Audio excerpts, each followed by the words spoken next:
네, 이어서 38쪽의 성취 기준 보겠습니다. 1-4 성취 기준과 1-5 성취 기준이 같이 있는 건데 뭐 이거는 따로 분리하기가 애매해서 제가 붙여놨어요. 이 성취 기준 두 개는 보겠습니다. 1-4는 자료를 정리하여 말할 내용을 체계적으로 구성한다 이고요. 1-5는 매체 자료를 활용하여 내용을 효과적으로 발표한다예요. 사실 발표를 하려면 자료를 정리해서 구성을 해야겠죠. 이 두 가지 성취 기준이 뭐 연결이 돼 있을 수밖에 없기 때문에 이게 붙여놨다는 거예요. 내용 요소는 발표예요. 발표인데 매체 활용에 대한 내용입니다. 그 성취 기준 해설은 1-5에만 있는데 한번 볼게요.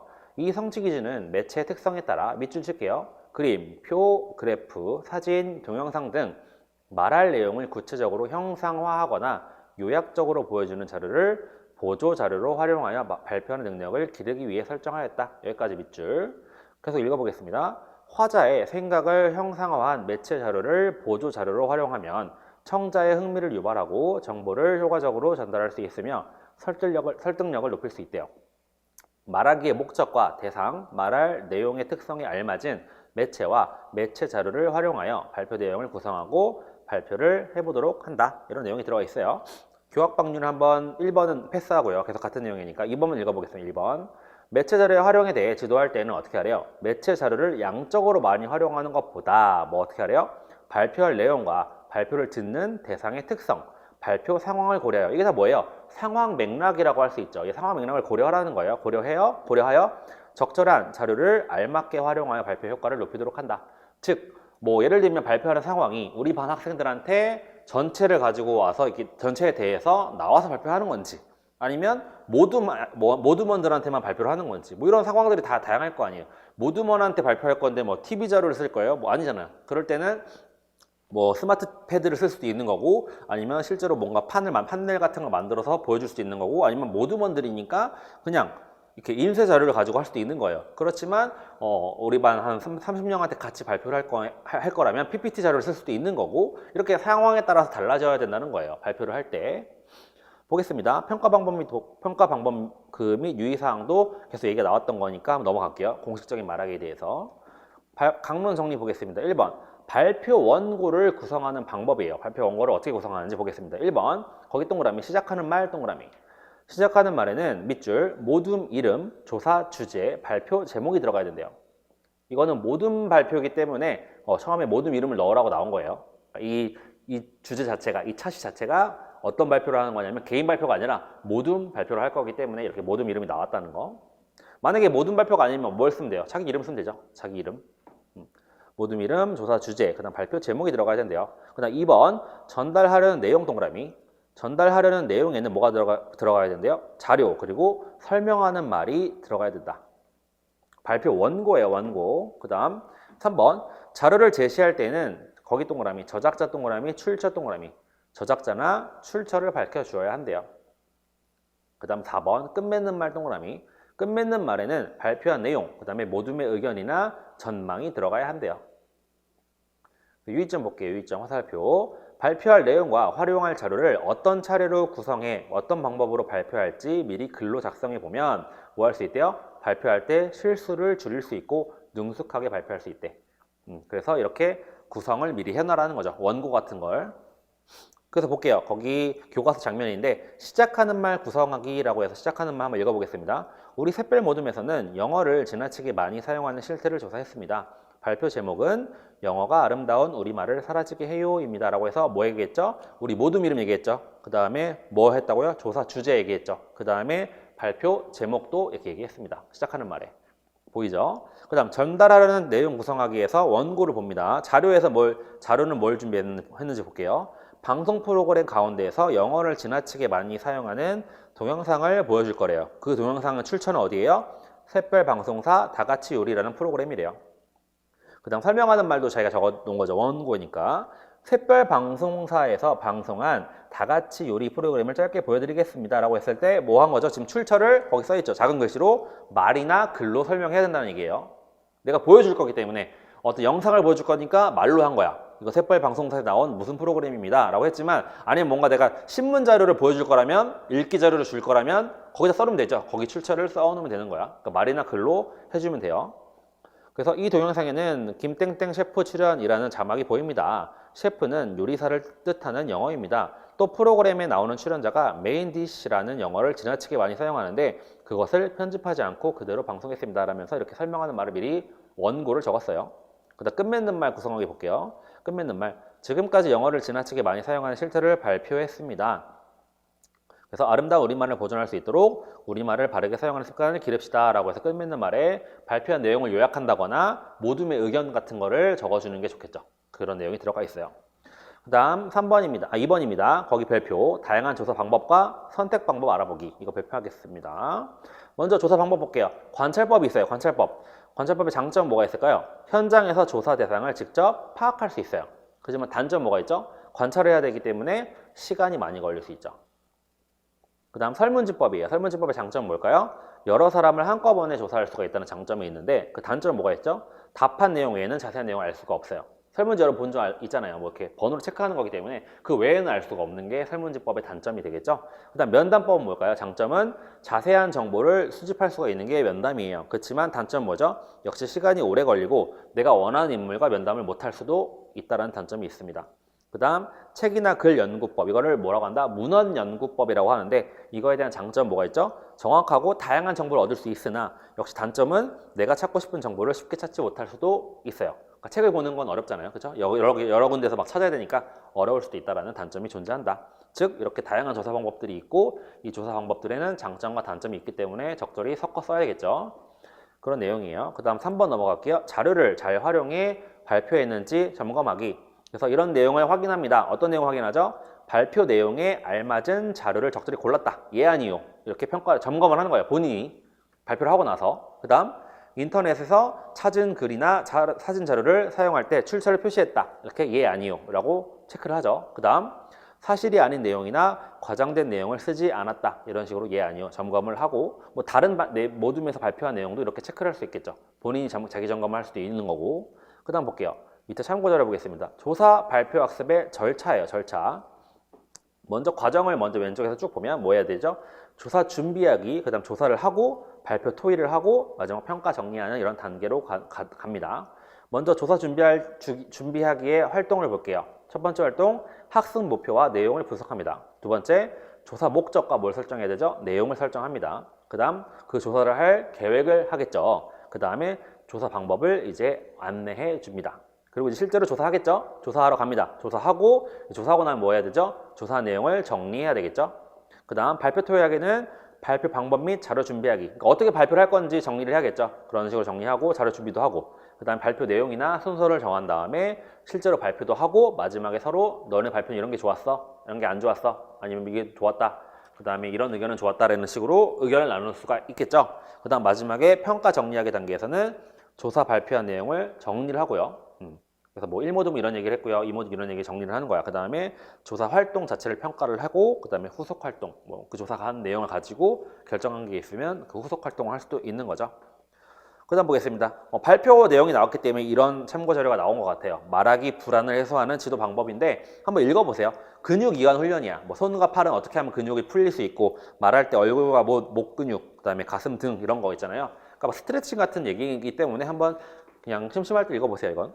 그 다음 위로 넘어가서 말할 내용 표현하기예요. 표현하기. 이 단계는 활성화된 정보를 조직하고 이를 언어적으로 표현하는 단계래요. 이 단계에서 활용할 수 있는 전략으로는 다음과 같은 것을 들 수가 있대요. 1번 어떻게 한다? 몸짓으로 말해보게 한다. 몸짓으로 바디랭귀지 하는 거죠. 그 다음 두 번째 명료하고 생생한 언어로 표현한다.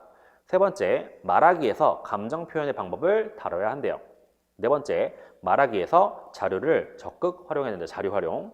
이 부분 좀 중요하겠죠. 우리 지금 자료 활용하는 얘기가 나오니까. 그 다음 5번, 표준 발음, 정확한 발음을 발표해야 된다. 즉, 여기서는 뭐가 나오냐면 이런 표준 발음, 정확한 발음이 왜 나오냐면 뭐죠? 어떤 말하기죠? 발표는 역시 무슨 말하기? 공식적인 말하기예요. 그렇죠? 공식적인 말하기에서는 아무리 내가 지금 서울에 있는 학교가 아니다 하더라도 공식적인 말하기에서는 뭘 쓰는 게 좋아요? 표준 발음을 쓰는 게 좋죠. 그렇죠? 높임 표현을 써주고 발표할 때 친구들 앞에서 발표하더라도 높임 표현으로 말을 해주는 게 좋겠죠. 그 다음 6번 문장 단위로 생각을 나타내보게 한다. 이거 꼭 중요해요. 문장 단위가 왜 중요하냐면 단어로 띡띡띡 쓰면 나중에 그게 조합이 안 되는 거야. 그쵸? 그래서 문장 단위로 어떤 내가 아이디어나 표현을 할 게 있으면 문장으로 써놓는 게 중요하다. 이런 얘기 자주 나왔어요. 그 다음 다양한 형태로 말해보게 한다. 화제와 주요 내용을 생각하며 말한다. 이런 것들이 전략들이다 라는 거예요. 말할 내용을 표현할 때. 그 다음 5번입니다. 별표 칠게요. 공식적인 말하기의 특성입니다. 1번 보겠습니다. 여러 사람 앞에서 밑줄 발표하는 상황이기 때문에 큰 소리로 또박또박 말해야 합니다. 당연하겠죠? 여러 사람 앞에서 발표하는 거기 때문에 큰 소리로 또박또박 말해야 한다. 우리 공식적인 말하기 뭐가 있었죠? 발표, 토의, 회의, 토론이 있었어요. 그쵸? 그럴 때 다 어찌 됐건 간에 발언권을 주어지고 얘기하게 되는 상황이잖아요. 발표는 이렇게 나와서 한다거나 역시 뭐 토의 토론에서도 손을 들고 얘기를 한다거나 이런 식으로 여러 사람 앞에서 말을 하는 상황이기 때문에 어떻게 하래요? 큰 소리로 또박또박 얘기하래요. 두 번째, 듣는 사람도 중요하겠죠. 듣는 사람은 밑줄 집중해서 들어야 합니다. 말하기와 듣기는 뗄래야 뗄 수가 없겠죠. 그렇죠? 말하는 사람이 있으면 듣는 사람이 있을 수밖에 없어요. 그다음 3번, 여러 사람 앞에서 말하는 상황이므로 밑줄 뭐였죠? 높임 표현을 사용해야 하며 그 다음도 밑줄 바른 자세와 태도로 말해야 돼요. 듣기 역시 어떻게 해야 돼요? 바른 자세로 들어야 됩니다. 그렇죠? 집중을 해주고 눈을 마주치고 고개를 끄덕여 준다거나 이렇게 바른 자세로 들어줘야 되죠. 4번, 듣는 사람이 이해하기 쉽게 자료를 활용하면 좋아요. 그래서 어떤 자료를 썼죠? 아까 뭐 이렇게 보여주는 자료를 많이 쓰잖아요. 그렇죠? 설문조사 자료 같은 거나 아니면 영상 매체 같은 걸 보여주면서 자료를 활용할 줄도 알아야 돼요. 그래서 여기 나오죠? 공식적인 말하기의 예라고 해서 이 차시에 나온 거야. 이 단원 차시에 나온 예가 뭐가 있었냐면 학급 회의, 토론, 학급 임원 선거에서 뭐 소견 발표라거나 전교 학생회 회장단 선거 후보 연설이라거나 뉴스를 해보는 이런 상황에 다 뭐라고 얘기해? 소개를 한다는 거죠. 공식적인 말하기라고 소개를 합니다. 이렇게 예가 나온 거예요. 실제 교과서에 이런 식의 예가 나왔습니다. 그래서 유의점 볼게요. 연설할 때에는 여러 사람 앞에서 말하므로 뭘 써야 된다고요? 높임 표현을 써야 한다. 그리고 듣는 사람의 특성에 맞춰 알기 쉽게 말하고 연설 시간도 생각해야 돼요. 연설할 때 얘기해요. 연설할 때는 모두 생각해야 돼요. 듣는 사람이 어떤 사람인지. 그 다음에 뭐도 생각해야 되죠? 연설 시간. 어떤 상황이 있을까요? 연설할 때. 예를 들면 졸업생 대표가 학부모님 앞에서 얘기할 수도 있는 거고, 그렇죠? 연설을 할 때. 아니면 학교 친구들한테 얘기할 상황이 있을 수 있어요. 둘 다 뭐 상황이 다르죠, 그렇죠? 다른 상황에 맞춰서 얘기할 말투라던가 아니면 내용이라던가 그 시간도 분배를 해야겠죠, 그렇죠? 그런 얘기를 하는 겁니다. 밑에 표를 보면 비공식적인 말하기 상황 뭐예요? 공원 같은 데서 이렇게 친구들끼리 얘기하는 상황이 있고요. 가는 공식적인 말하기 상황에서는 어떤 회의를 하는 것 같아요, 그렇죠? 볼게요. 비슷한 점은 뭘까요? 말하는 사람과 듣는 사람이 있다는 공통점이 있고요. 듣는 사람들이 여기서 둘 다 친구들인 것 같아요. 그쵸? 근데 다른 점은 뭐죠? 비공식적인 말하기 상황에서는 교실 밖에서 자유롭게 말하고 친구들과 개인적으로 말하는 것 같은데 공식적인 데서는 수업 시간에 교실에서 여러 사람 앞에서 친구 앞에서 공식적으로 말한다. 그 다음 여러 친구 앞에서 공식적으로 말한다. 이런 다른 점이 있을 수 있다는 거죠. 실제로 이렇게 5, 6학년 내용임에도 불구하고 그렇게 어렵다는 느낌은 안 들죠, 여러분들. 그러니까 기본 이론반에 비해서 강론반은 사실 여러분들이 그냥 쓱쓱쓱 알고 넘어가는 경우가 너무 많아요. 그런데 말했잖아. 어제도 얘기 드렸지만 이런 부분에 있어서 하나하나 놓치면 안 돼요. 이런 부분이 어떻게 시험에 나올까를 고민해 보라고 그랬어요. 그렇죠? 쉬운 부분이지만 이거를 시험 문제를 내면 어떻게 낼 수 있을까라는 걸 자꾸 고민해 봐야 이런 쉬운 문제에서 나왔을 때 그러니까 쉬운 문제니까 맞출 수 있어요. 그렇지만 의외로 생각이 안 날 수도 있는 거고 그 다음에 여러분들이 자꾸 이런 고민을 해봐야 나중에 그런 습관을 들여야 어떤 과목에서든 이런 문제를 풀 수가 있어요. 그런 연습을 꼭 해주세요. 6번 자료를 활용해 발표할 때 좋은 점은 뭘까요? 설명하는 내용을 쉽게 전달할 수가 있고요. 그 다음에 설명하는 내용을 한눈에 알아보기가 쉬워요. 자료를 쓰면. 그럼 7번 볼게요. 공식적인 말하기 상황에서 활용할 수 있는 자료의 특성입니다. 이렇게 4가지가 나왔는데 뭐가 나왔죠? 표, 사진, 도표, 동영상이 나왔어요. 표는 뭐가 좋을까요? 여러 가지 자료의 수량을 비교하기 쉬워요. 표로 나타나면. 그 다음에 많은 양의 자료를 간단하게 나타낼 수가 있고요. 사진 같은 경우는 어떤 특성이 있죠? 설명하는 대상의 정확한 모습을 보여줄 수 있죠. 사진이니까. 그 다음에 설명하는 대상을 한눈에 보여줄 수가 있는 장점이 있어요. 도표는 수량의 변화 정도를 알 수 있고 정확한 수치를 나타낼 수 있고 동영상 같은 거는 음악이나 자막 같은 걸 넣어서 분위기를 잘 전달할 수가 있다는 장점이 있습니다. 그래서 이런 주의점을 보면 자료를 활용해 발표하는 방법을 지도할 때에는 발표할 내용에 알맞은 자료를 선택하고 발표 상황에 알맞게 자료를 제시해 활용할 수 있도록 안내한다. 예를 들면 정말 애들이 처음 보는 어떤 동물에 대해서 설명하고 싶으면 뭐가 제일 좋을까요? 사진이죠, 사진. 그렇죠? 동물에 대해서 아무리 내가 막 말로 이 동물은 이렇게 생겼고요 얘기하는 것보다 사진으로 한번 쫙 보여주고 이 동물의 특성에 대해서 얘기하는 게 훨씬 더 아이들한테 느낌이 올 거 아니에요. 그런 식으로 이렇게 특성에 맞게 설명할 자료를 쓸 줄 알아야 된다는 얘기예요. 뭐 어려운 내용은 아니니까. 8번 볼게요. 8번. 자료를 활용해서 말하면 좋은 점이 뭐냐면 1번 듣는 사람이 흥미를 느끼게 할 수가 있어요. 아무래도 사진 동영상 같은 거에 반응을 하겠죠, 애들이. 두 번째, 정보를 효과적으로 전달할 수가 있고요. 세 번째, 듣는 사람이 더 잘 이해할 수가 있다. 너무 뻔한 얘기긴 하죠. 9번, 자료를 활용할 때 주의할 점은 1번, 너무 길거나 복잡하지 않아야 돼요. 길면 읽지 않습니다. 그쵸? 두 번째, 자료를 가져온 곳 뭘 적어야 돼요? 출처를 꼭 밝혀야 돼요. 출처. 그래서 거기 주의점 볼게요. 자료를 찾을 때 사진이나 핵심어 검색 같은 여러 가지 검색 방법을 활용할 수가 있어요. 두 번째, 저작권은 문학, 예술, 학술에 속하는 창작물의 저작자나 그 권리를 이어받은 사람이 행사하는 권리를 말한대요. 다른 사람의 창작물을 사용할 때에는 반드시 허락을 구하거나 출처를 밝혀야 한답니다. 10번, 발표할 내용을 준비하는 거 보겠습니다. 먼저 발표할 내용을 준비하려면 뭐 해야 되죠? 뭘 조사해서 발표해야 할지 생각해 봐야 돼요. 이걸 조사할 때는 무슨 활동을 할 수 있을까요? 마인드맵 활동을 할 수 있어요. 우리 모두는 뭘 발표할까? 라고 하면서 이렇게 마인드맵을 그리면서 할 수가 있다는 거죠. 두 번째, 발표할 주제와 이제 거기서 내용을 정합니다. 정하고 나면 뭐 해야 돼요? 거기에 필요한 자료를 찾아야겠죠. 그 자료를 찾을 때에는 발표할 내용에 따라 내용을 잘 전달하기에 알맞은 자료가 달라질 수 있어요. 아까 얘기 나왔던 뭐가 있었죠? 표, 도표, 사진, 동영상 이런 것들 중에 맞춰서 찾아야 된다는 얘기예요. 그 다음 네 번째, 발표하는 상황의 특성에 따라 자료를 어떻게 제시하면 좋을지 떠올려 봐야 돼요. 무슨 말이냐면 아까 얘기했잖아요.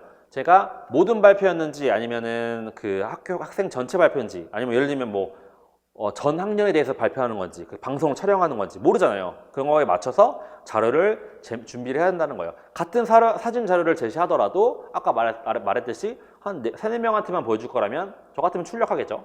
그쵸? 보여줄 수 있으니까. 근데 이제 한 30-40명 아니면 대단위로 보여줘야 되는 상황이라면 화면으로 보여주는 게 훨씬 더 이득이죠. 그런 식으로 자료 방법을 제시하는 방법도 고려를 해야 된다는 거야. 어떤 상황에서 발표할지를 생각해보고. 거기서 밑에 예시가 나오죠. 발표하는 상황이 뭐예요? 교실에서 친구들에게 발표할 때라는 상황에, 그럼 발표하는 상황의 특성은 여러 사람 앞에서 발표하고 발표 장소가 어떻대요? 넓대요. 그렇기 때문에 자료 제시 방법을 어떻게 하죠? 멀리 있는 친구도 잘 볼 수 있도록 자료를 크게 확대해서 제시한대요. 이해되시죠? 이런 식으로 한다는 거예요. 이거는 어떤 국어의 기능에 무슨 기능을 쓰는 거냐면 밑에 적어주세요. 자료 매체 활용하기라는 기능을 쓰는 거죠. 국어 기능이 있죠. 자료 매체 활용하기 기능을 썼습니다. 이제 11번입니다. 발표할 내용을 구성하는 방법인데 이거 옆에 적어주세요. 과정 중심 말하기 방법을 쓸 수밖에 없죠.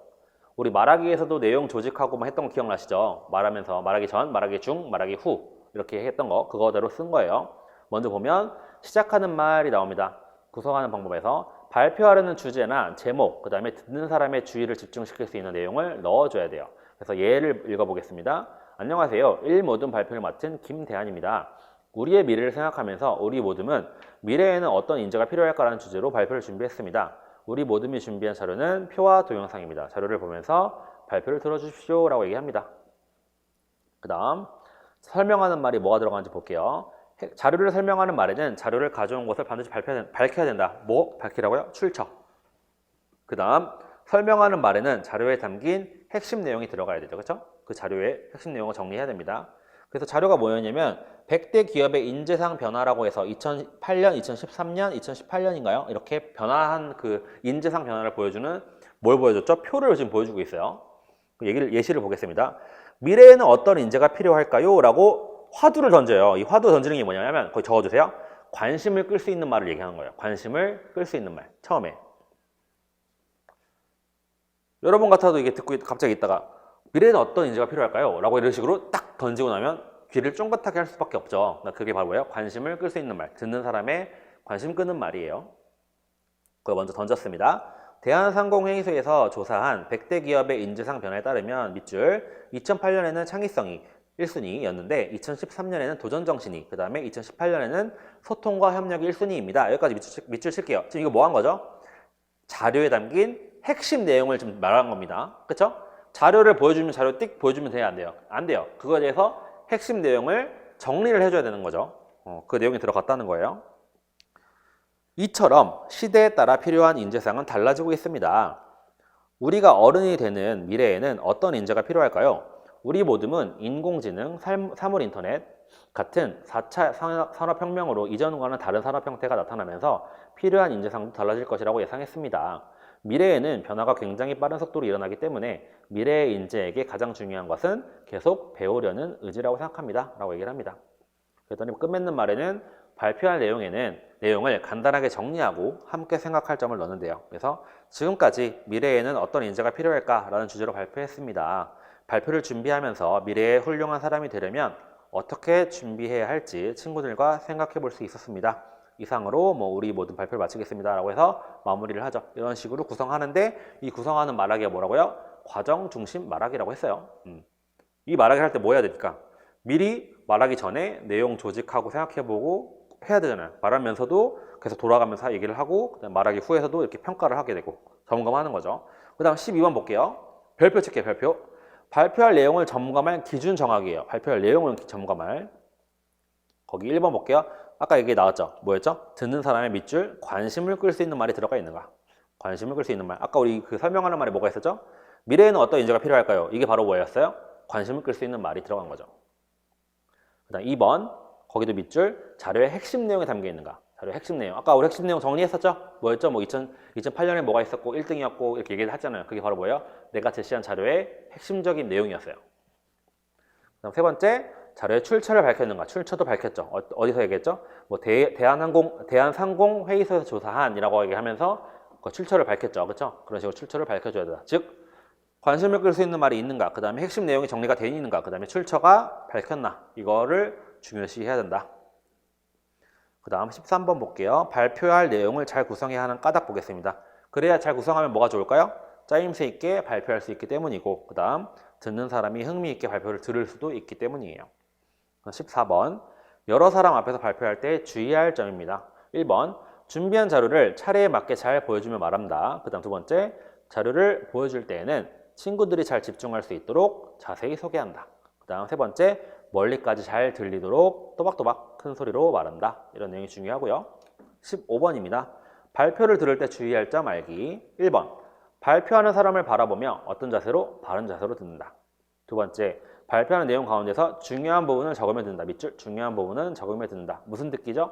메모하며 듣기예요. 메모하며 듣기. 세 번째 발표하는 내용과 방법에 어울리는 자료인지 생각하며 듣는다. 네 번째 발표하는 내용에 집중하며 듣는다. 그 다음 16번도 별표 칠게요. 모든 별 발표를 듣고 점검할 내용이에요. 1번 뭘까요? 발표 내용에 알맞은 자료인가? 그쵸? 두 번째, 듣는 사람에게 전하는 내용이 잘 전달됐는가? 발표였으니까. 세 번째, 활용한 자료가 너무 길거나 복잡하진 않았나? 그 다음 네 번째, 자료 활용할 때 저작권을 침해하진 않았나? 이런 식으로 4개를 점검해야 된다는 얘기예요.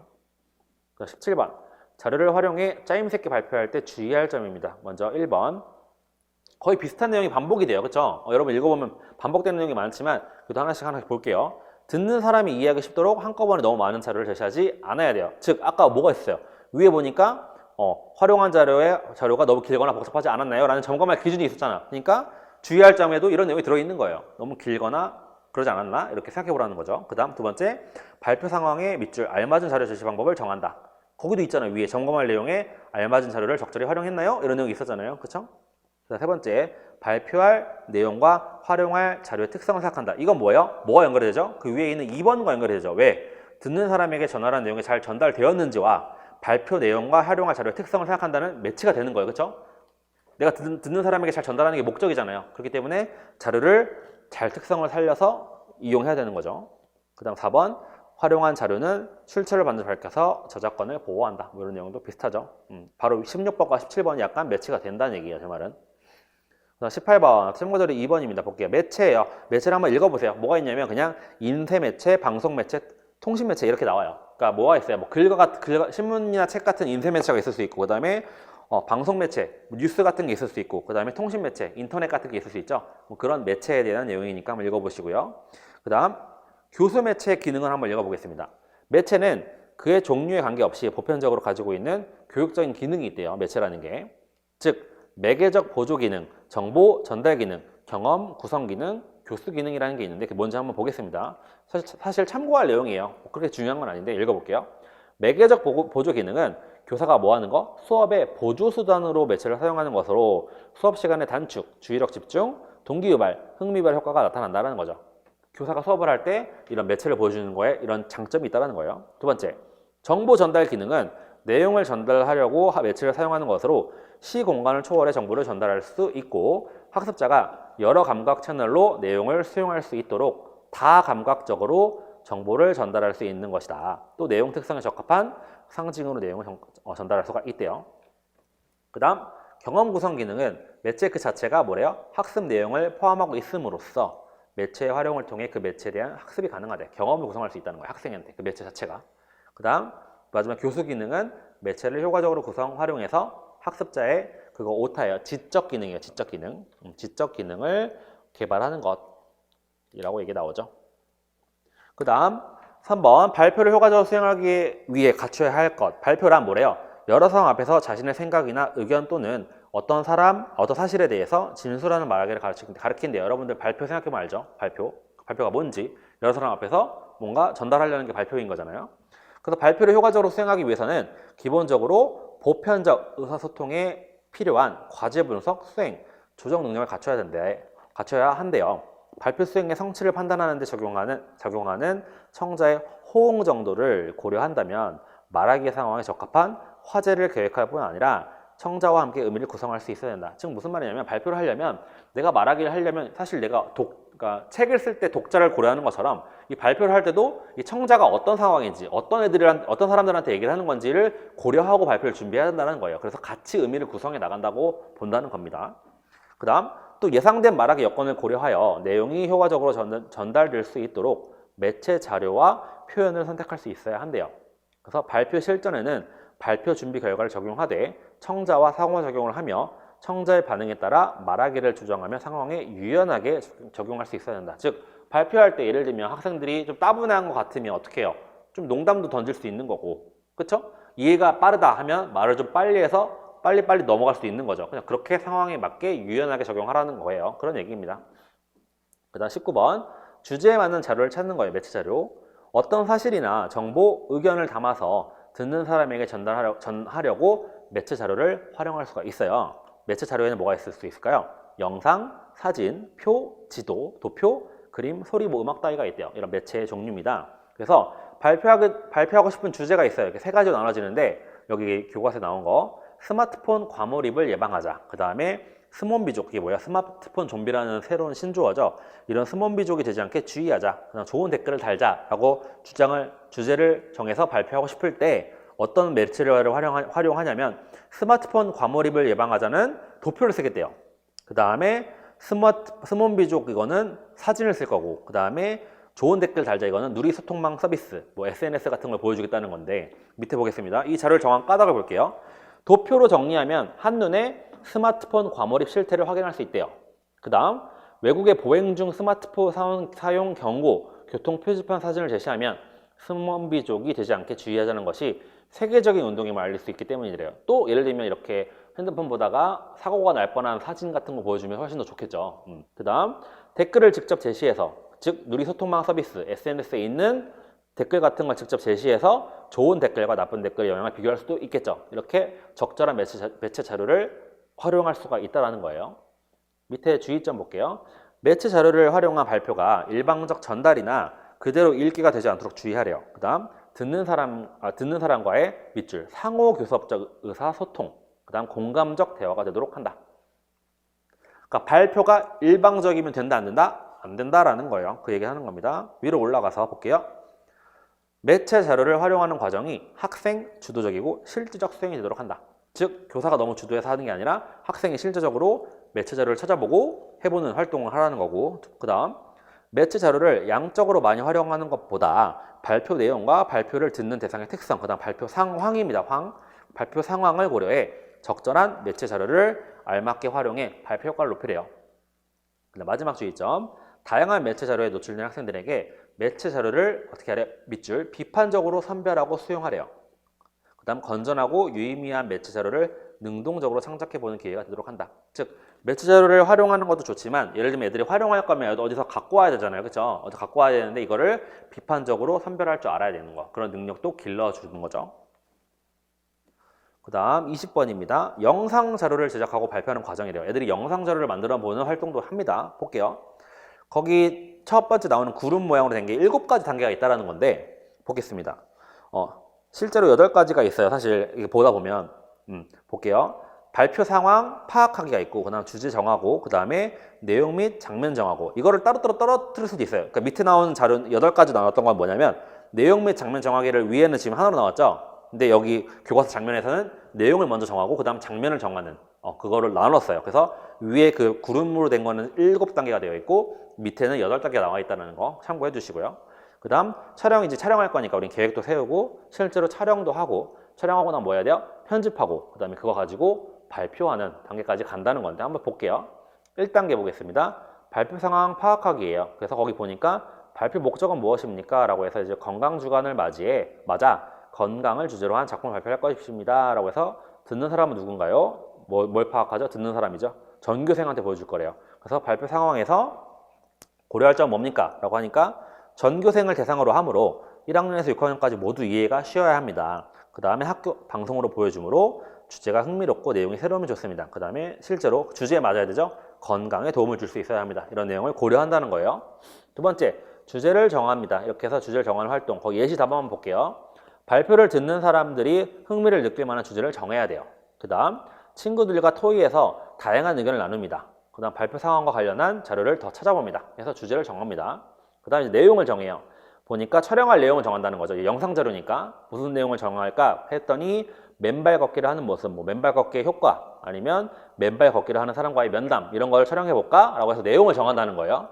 그 다음에 이제 그걸 내용을 정한 거 가지고 같이 할 수도 있어요. 이 단계를 모두 정해야 돼요. 그 촬영할 어떤 장면, 콘티를 정한다고 하잖아요, 보통. 여러분들 그 PD 같은 분들은 이제 어떤 내용을 찍을 거면 그 내용 어떻게 그림 같은 걸 그려보는 경우도 있고 실제로 하는데 여기서 마찬가지 어떤 장면을 찍을까? 예를 들면 맨발 걷기를 하는 모습이라면 운동장에서의 장면인지 아니면 실제로 뭐 지금 등산로에서 걷는 장면인지 이런 걸 정해야 되잖아요. 바로 내용을 정하고 장면을 정하는 걸 뭐 같은 활동으로 볼 수도 있고 이렇게 따로따로 떨어뜨릴 수도 있다는 거예요, 내 말은. 그 다음 이제 촬영 계획을 세웁니다. 장면도 정했어. 영상 자료에 촬영할 장면도 정했기 때문에 이제 뭐 누가 연출을 하고 누가 편집을 할지 누가 촬영할지 이런 것도 정하고 계획도 정해야 돼요. 몇 월 며칠 어디서 우리가 촬영을 하자 이런 식으로 촬영 계획을 세우고 6단계에서 실제로 촬영도 하고 그 다음에 뭐도 하죠? 보완할 점 점검도 해요. 촬영한 게 한 번도 끝날 수도 있지만 분명히 찍고 나면 뭐 할 수도 있어요. 이거 좀 아닌 것 같아 할 수 있잖아요. 그렇죠? 다시 찍을 수도 있는 거고 그런 걸 점검하는 활동도 합니다. 그래서 거기 안경 쓴 네모 박스가 얘기하는 거 들어볼게요. 전하라는 내용을 효과적으로 촬영하려면 장면 구성을 어떻게 할지 어떤 기술을 활용할지 생각해 본대요. 요즘 들어 애들은 다 스마트폰 다 쓸 줄 아니까 이런 걸 해보는 거예요. 실제로 7단계 편집하기예요. 편집하기에서는 알맞은 영상 편집 프로그램을 정하고요. 그럼 촬영한 영상에서 발표할 사용 장면을 고르고요. 여러분 촬영하면 그거 다 나오지 않잖아요. 그렇죠? 그 중에서 뭐 어디 잘라서 하는 거 그런 것도 해보고요.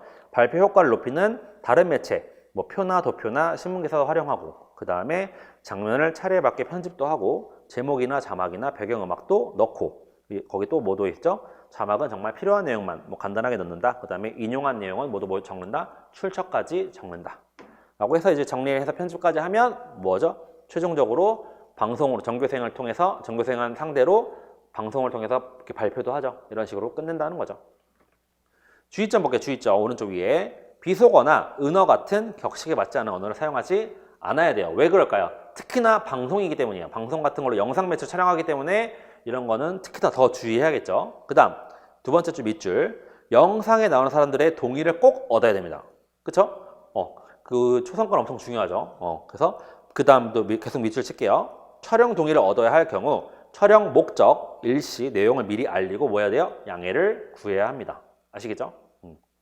몰래 찍으면 안 되겠죠. 그 다음 발표 자료를 발표하는 것으로 그치지 않고 서로 다양한 것을 묻고 공감하고 칭찬함으로써 의미 있는 의사소통의 장이 마련되도록 하래요. 그 다음 21번 발표 주제를 정할 때 고려할 점. 발표를 듣는 사람이 흥미를 느낄 만한 주제, 비슷한 내용이에요. 계속 친구들과 토의를 해서 다양한 의견을 나누고요.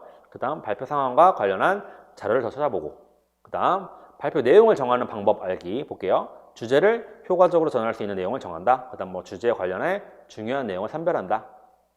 계속 비슷한 내용입니다. 22번 발표 장면 정하는 방법. 주제와 내용이 체계적으로 전달되고 이해하기 쉽도록 뭐 해야 돼요? 장면 내용과 차례를 정합니다.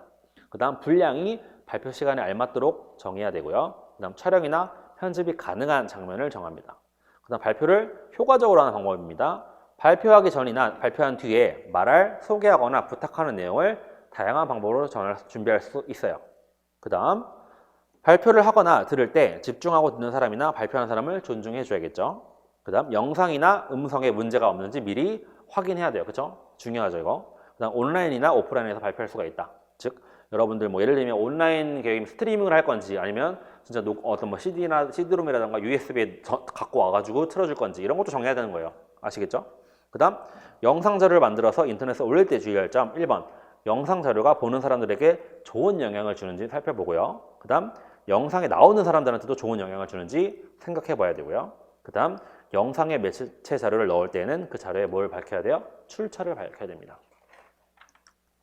그 다음 25번이에요. 발표를 들을 때 주의할 점입니다. 들어야 될 때 주의할 점 1번 전하려는 주제를 파악하며 듣는다. 주제 파악. 그 다음 2번 촬영이나 편집에서 효과적인 부분이 뭐가 있었는지. 그러니까 여러분 다른 모둠들이 이렇게 촬영한 거 발표하는 거 볼 거 아니에요? 그런 거 볼 때 이런 거 잘했네. 뭐 예를 들면 슬로우 모션을 쓴 모둠이 있었어. 뭐 이런 거 우리도 한번 해봐야겠다. 이런 식으로 생각해 보라는 거죠.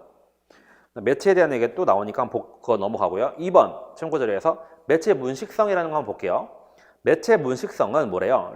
미디어 리터러시라고 하는 건데 매체를 사용하고 해석할 때 요구되는 지식과 기술을 가리킨대요.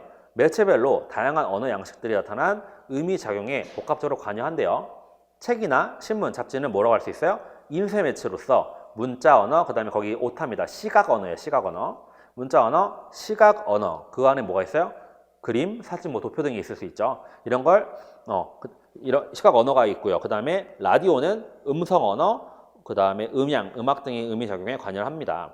텔레비전은 영상, 문자 언어, 음성 언어, 뭐 음향, 음악 등의 의미 작용에 복합적으로 관여한다. 그러니까 이게 매체라는 것이 어떤 눈으로 보는 것도 있고 귀로 듣는 것도 있고 눈으로 읽어야 되는 것도 있잖아요. 그러니까 그런 것들을 다 복합적이라는 얘기예요. 매체 문식성이라는 얘기가. 그래서 밑에 읽어보면 오늘날은 디지털 매체의 등장으로 인터넷과 같은 하나의 매체 안에서 더욱 복합적인 언어 양식들이 작용하며 더 이상 매체 수용자에만 머무는 것이 아니라 적극적으로 매체를 수용, 향후 생산을 하면서 문화 창조에 기여할 수 있게 되었다. 즉 어떤 일방향적인 소통이 아니라 되게 쌍방향적으로 많이 바뀌었죠. 인터넷으로 바뀌면서 뭐 매체 같은 것들이 요즘에 막 유튜브 같은 거 보면 그거 생각하시면 돼요. 뭐 방송하는 분들이 실시간으로 이렇게 댓글 보면서 그 리액션을 취하고 리액션을 가지고 또 다른 방송 방향을 정할 수도 있잖아요. 그게 바로 뭐예요? 서로 주고받는 거잖아요. 그런 느낌을 가져가시면 될 것 같습니다. 그 다음 발표 주제, 내용, 장면을 정할 때 토의 전략이 나왔는데 거기 피라미드 토의는 우리가 많이 봤어요. 넘어갈게요. 밑에 명목 집단법만 볼게요. 토의하기 전에 개개인이 침묵 속에서 토의 주제와 관련한 자신의 생각을 정리할 수 있는 시간을 부여한대요. 그러니까 침묵 속에서 정리할 시간을 준다는 겁니다. 처음에 모두가 볼 수 있도록 붉은 글씨로 크게 낱말을 쓰래요. 그 다음 각자 의견을 모두 보이게 붙여두고 비슷한 내용끼리 붙여놓은대요. 모은다는 거예요. 그래서 설명이 필요한 내용은 설명을 드려요. 그 다음에 순위를 묻는 투표로 붙임딱지를 붙이거나 스티커죠. 도형 그리기로 좋은 의견을 정한다. 저 무슨 말이냐면 처음에 각자 시간을 좀 침묵해서 적을 시간을 줘요. 어떤 우리 발표할 걸 뭘 정해볼까 하면 막 야 나 이거 하자 이거 하면 정신이 없잖아. 그러기 전에 그냥 각자 뭔가 적어보는 거예요. 적어보고 나서 예를 들면 포스트잇에 적어놨어. 그럼 그거를 다다다닥 붙이지 나서 이제 비슷한 것 같은 것끼리 모아놓는다는 얘기예요. 그러면 예를 들면 반 인원이 30명이면 여기 20명 애들이 이만큼 붙여놓고 비슷한 것끼리 붙였으니까 10명 이런 거 붙여놓고 5명 이렇게 소수 의견도 있겠죠. 그러면 우리가 발표할 주제를 이쪽으로 한번 가볼까? 라고 해서 여기에서 좀 더 자세하게 나눠보고 여기서 설명이 필요한 부분이 뭐예요? 이거 잘 모르겠는데 너 이거 쓴 사람 이래가지고 쓴 사람이 이 내용은 이런 거야 라고 해서 설명 들어보고 그럼 우리 발표 주제 이걸로 할까? 이런 식으로 정하라는 거예요. 이해되세요? 그런 식의 바로 뭐야? 명목 집단법이라는 거예요. 그 다음 학생 자기평가 및 동료평가는 먼저 처음 뭐 하래요? 거울 쪽지 반성이라는 걸 할 수 있대요. 이게 뭐예요? 학습 일지라는 건데 학생들이 첫 번째 밑줄 스스로 자신의 학습 경험이나 지식 등을 되돌아보는 평가래요. 자기평가죠, 자기평가. 그래서 쪽지나 카드에 자신의 수행 과정을 써서 학생과 교사가 모두 피드백의 참고 자료로 활용한다. 즉 거울 쪽지, 거울이라는 말이 뭐예요? 내가 나를 본다는 거잖아요. 그러니까 자기 반성할 수 있게 이런 내용을 적어보는 거예요. 그런 내용이고, 그래서 내 생각 기본 틀도 보겠습니다. 문장의 기본 구조를 제시하고 나머지 부분을 학생들이 작성하도록 한다. 학생들이 자신의 활동이나 태도를 구체적으로 확인할 수 있다. 예를 들면 이런 거야. 나는 오늘 우리가 촬영하는 거라면 오늘 촬영에서 좋았다, 별로였다, 이런 걸 빈칸으로 두는 거예요. 그러면 애들이 그걸 보고 나중에 적어보는 거예요. 적어보면 본인이 평가하는 거잖아. 이런 건 좋았고 이런 건 나빴다. 그런 얘기를 하는 겁니다. 내 생각 기본 틀. 근데 이제 애들이 전체 문장을 쓰기에는 초등학생 애들이 약간 아무래도 좀 다 쓰기 어려울 수 있잖아요. 그러니까 이런 식으로 큰 틀을 주고 정말 필요한 부분을 애들이 적어보게 하는, 그게 바로 뭐예요? 내 생각 기본 틀이라는 거예요. 그 다음 채점 기준표는 뭔지 알겠죠? 기준을 통해서 이렇게 체크하는 거. 그 다음에 별점 소망 피드백이라는 것도 있다. 한번 읽어볼게요. 동료 학생이나 자기에게 건설적인 피드백을 제공한다.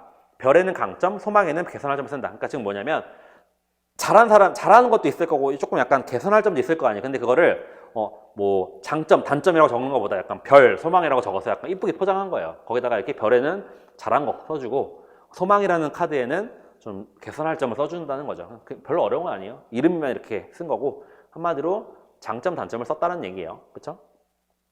그 다음 마지막인가요?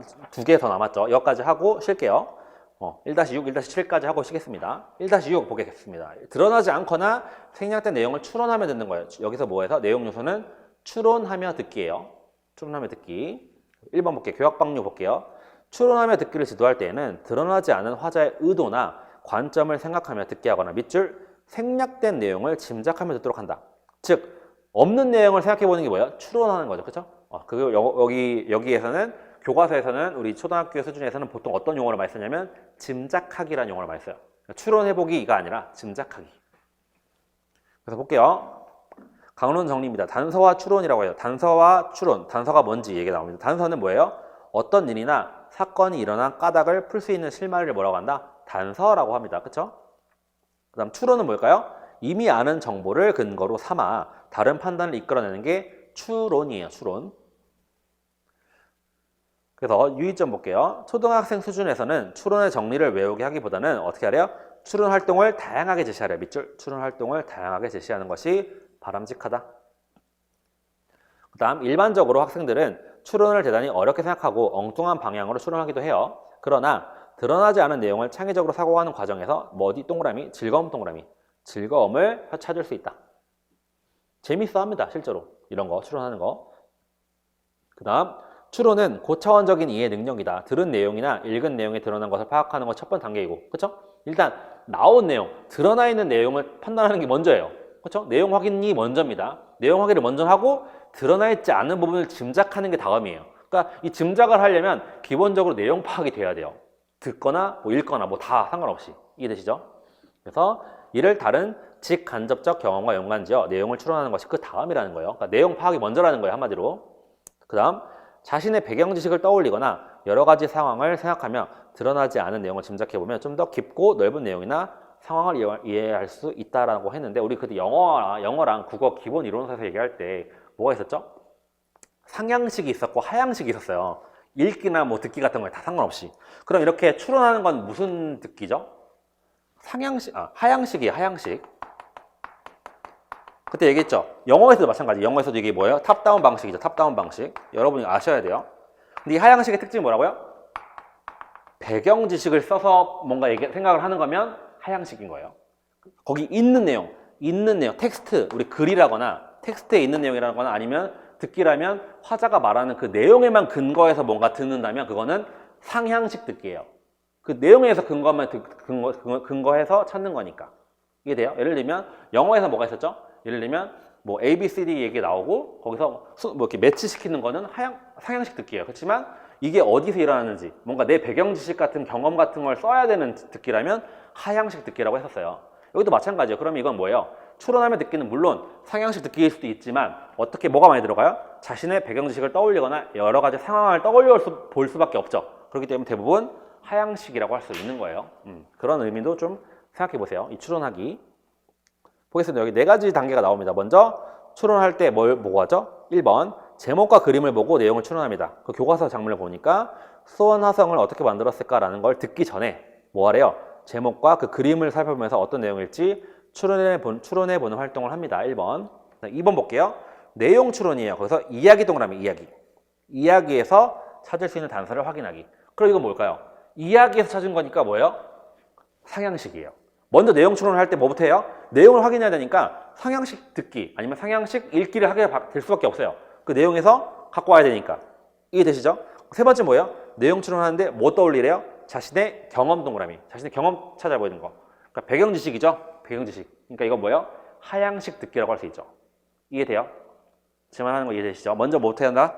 상향식으로 거기 있는 텍스트나 듣기 자료의 근거에서 찾다가 그 다음에 뭐 하는 거야? 내용 추론할 때 내가 알고 있는 배경 지식은 뭔지, 내 경험은 뭔지 떠올려보는 장면까지 간다는 거죠. 그 다음 4번 모르는 낱말의 뜻을 유추한다. 여기서 낱말이 나오죠. 이거 문법 내용이긴 하지만 다이어와 동영어라는 설명이 나와요. 거기 다이어가 뭘까요? 거기 읽어보면 여러 가지 뜻이 있는 낱말을 다의어라고 합니다. 읽어볼게요. 국어사전에 나온 설명을 살펴보고 수원화성을 어떻게 만들었을까 해서 다음 낱말이 쓰인 뜻으로 가장 알맞은 번호에 동그라미 칠해요. 다이어는 국어사전을 찾아보면 이렇게 나와요. 사타라는 거였잖아요. 사타라는 걸 찾았을 때 국어사전에 1번, 2번 이렇게 밑에 나옵니다. 사타라는 단어 하나에 뜻이 다른 거예요. 이해요? 그게 다이어예요. 다시 한번. 다이어는 뭐 어원까지 생각하면 좀 그렇지만 어원이었을 때는 똑같았던 단어예요. 예를 들면 그렇게 이해하면 빨라요. 원래 처음 단어의 출발은 똑같았어. 근데 이게 의미가 분화된 거예요. 이게 내가 거기서 마찬가지요. 사타 뭐가 있죠? 1번 여러 개의 물건을 겹겹이 포개어 쌓다는 것도 있고 물건을 차곡차곡 포갠다. 내용의 큰 의미 기준에 뭐 어원이라고 하면 어원 그런 게 크게 다르지 않아요. 이게 돼요? 예를 들면 이런 거야. 사람의 다리나 배의 원효대교 같은 거의 다리라고 생각해보면 그 어떤 근원은 다르지 않아요.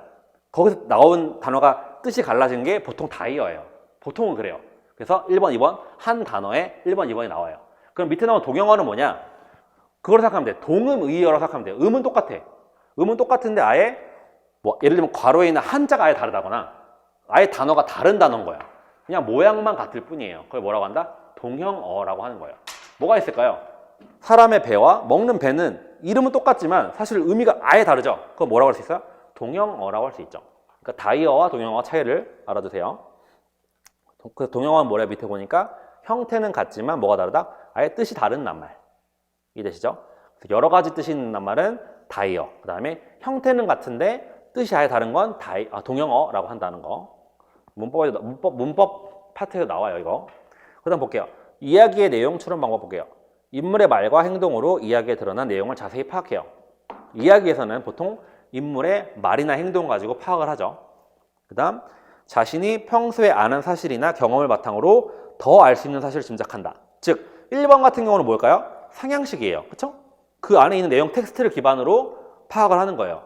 그쵸? 그 다음 2번 같은 경우는 뭐예요? 내가 평소에 아는 사실이나 내가 원래 알고 있는 배경 지식 같은 걸 사용하죠. 그러니까 추론할 때 이렇게 두 가지를 쓸 수 있다는 얘기예요. 추론하기, 짐작하기 할 때. 다음 46쪽. 이야기에 사용된 낱말이 다이어나 동형어인 경우 그걸 뭐 해보래요? 국어사전에서 찾아보래요. 그 다음 4번. 이야기의 특정 부분을 바탕으로 하여 알 수 있는 내용과 더 추론할 수 있는 내용을 살펴보고요. 그 다음 글 내용을 바탕으로 하여 친구들과 함께 뭘 만들래요? 질문을 만들어보고 서로 질문을 묻거나 답해보는 활동까지 해봅니다. 그러면서 더 추론할 수 있는 그게 내 생각만 갖고 있는 게 아니라 왜? 뭐가 다르기 때문에 텍스트는 똑같지만 내가 갖고 있는 배경 지식 같은 게 다 다르죠. 사람마다 다 다르기 때문에 질문하고 답해보는 활동을 통해서 좀 더 그게 구체화될 수 있다는 거예요. 그런 활동을 한다는 거죠. 그래서 거기 밑에 교과서 장면을 볼게요. 수원화성을 어떻게 만들었을까에 대한 질문을 짝과 함께 만들어 보래요. 그래서 보기와 같이 사실적인 내용을 확인할 수 있는 질문도 물어보고요. 수원화성의 성곽 일대가 훼손되기 시작한 까닭은 무엇인가요? 그거는 뭐만 들으면 알 수 있어요? 그 내용 듣기 자료만 들으면 알 수 있는 내용이에요. 이런 질문. 이게 뭐야? 사실 질문이죠. 밑에 있는 질문은 그것만 가지고는 알 수가 없을 거예요. 볼게요. 수원화성에 정조 임금의 원대한 꿈이 담겼다고 한 까닭은 무엇인가? 좀 더 생각해 봐야 되죠. 그렇죠? 이런 건 추론 질문이라고 하죠. 추론 질문. 그 위의 질문과 두 가지가 있다는 거. 사실적 질문, 추론적 질문이 있다는 거. 그다음 마지막 성취 기준입니다. 듣기 말하기 이걸로 끝이에요. 1-7입니다. 상대가 처한 상황을 이해하고 공감하며 듣는 태도를 지닌다라고 해서 이번에 있는 내용 요소가 공감하며 듣기예요. 공감하며 듣기. 볼게요. 강론 정리 보겠습니다. 좋은 대화의 조건은 뭔가 보겠습니다. 먼저 1번, 귀 기울여 들어주는 대화가 좋대요. 두 번째, 말하는 사람에게 공감해 주는 게 좋겠죠. 세 번째, 서로 이해하고 배려해 주는 대화가 좋고요. 네 번째, 웃으면서 하는 대화가 좋답니다.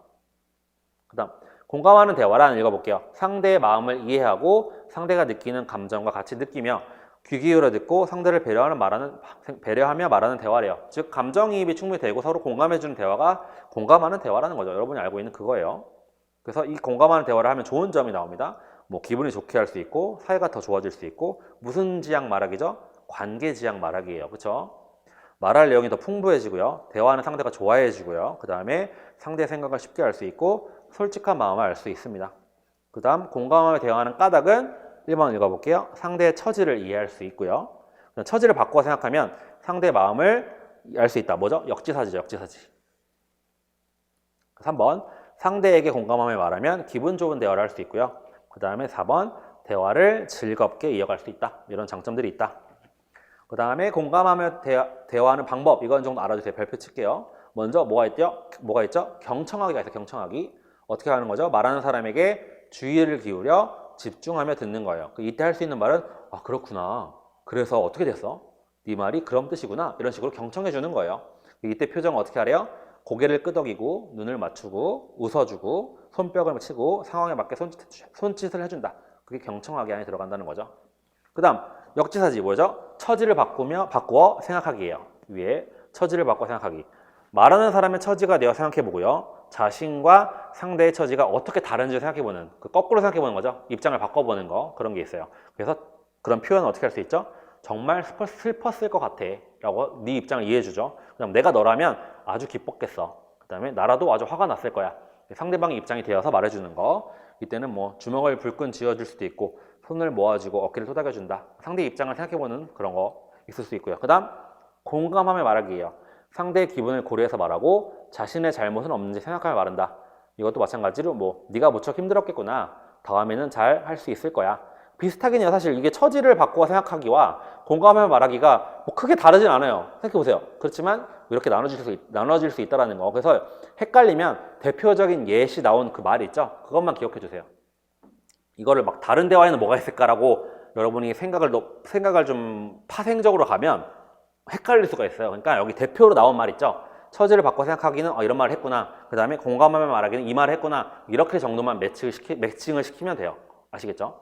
더 가면 안 돼요. 여기서 더 가면 이거 비슷한 말인데 헷갈려요. 헷갈리게 하지 말고 그냥 이 대표적인 말이 이구나. 이게 있구나. 이 정도만 아시고 그 다음 생각을 정확하게 전달하기 볼게요.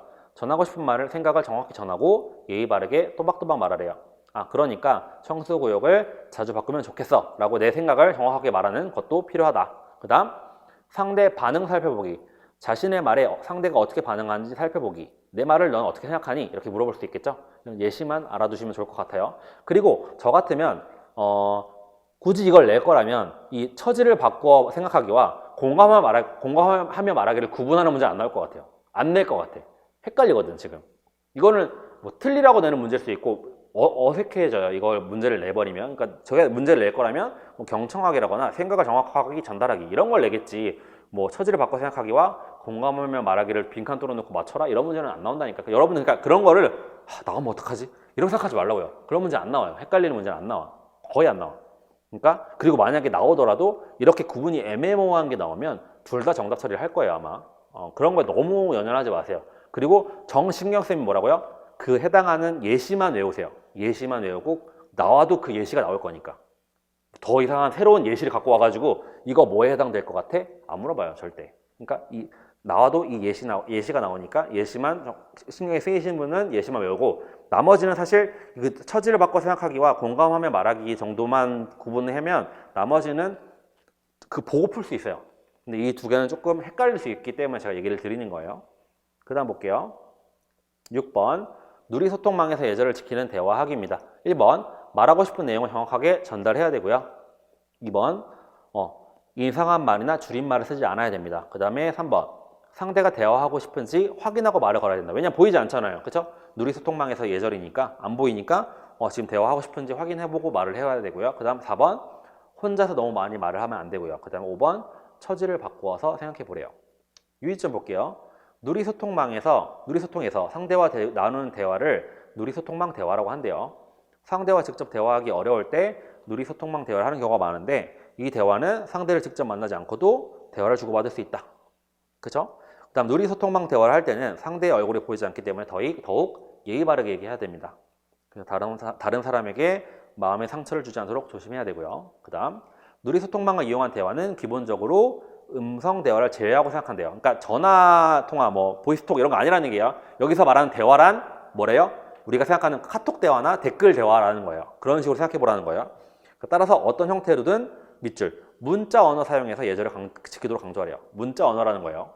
여기서 말하는 누리소통망 대화는 뭐라고요? 문자 언어 대화라는 거예요. 그 다음 밑줄 누리소통망 대화는 계속 밑줄 칠게요. 면대면으로 음성을 사용하는 대화가 아니므로 직접 대화를 나누는 상황에서 생기는 분위기가 나타나지 않음을 주지해 정확한 표현이 중요함을 강조한다. 즉 문자 언어로 대화를 하는 거기 때문에 어떤 상황이 안 보이죠. 그렇죠? 얼굴이 보이는 게 아니기 때문에 정확한 표현이 중요하다. 이거를 강조해라 이거예요. 그 다음 참고자료에서 적극적 경청을 한번 쭉 읽어보세요. 이것까지 세부적으로 알 필요는 없을 것 같아요. 그 다음 48쪽에 있는 공감을 키우는 대화도 볼게요. 관심 갖고 질문하기. 형 이거 봐, 나 입 빠졌다 했더니 와 흔들리던 이가 빠져서 엄청 시원하겠네 라고 이런 식으로 대화가 있는데 이것도 사실 얘가 나오면서 문제를 맞추는 문제가 나올 수가 없어요. 그냥 이것도 가볍게 읽어보시면 돼요. 이해되시죠? 이런 거 하나하나 다 구분하는 문제 안 나와요. 그냥 관심 갖고 질문하기 이런 거구나, 기분 이해해 주라는 거구나, 그 다음에 정확히 적절히 맞장구를 치라는 거구나, 이 정도로 아하 하고 넘어가셔야지 이거를 막 이런 대화가 있네 매치시키는 문제는 절대 안 나와요. 아시죠? 아시겠죠? 그 외에도 나올 문제가 너무 많기 때문에 이런 거 세부적인 거 매칭시키는 문제가 안 나온다는 얘기예요. 이거는 저 믿으셔도 돼요. 나오더라도 다 뻔히 다 쓸 수 있는 문제가 나올 거예요. 누구든 쓸 수 있는 문제. 그러니까 이런 거를 막 세부적으로 외우는 사람은 시간 낭비하는 거예요. 그러니까 이런 거는 이런 참고 자료들은 이런 게 있구나 정도만 알고 넘어가시면 될 것 같아요.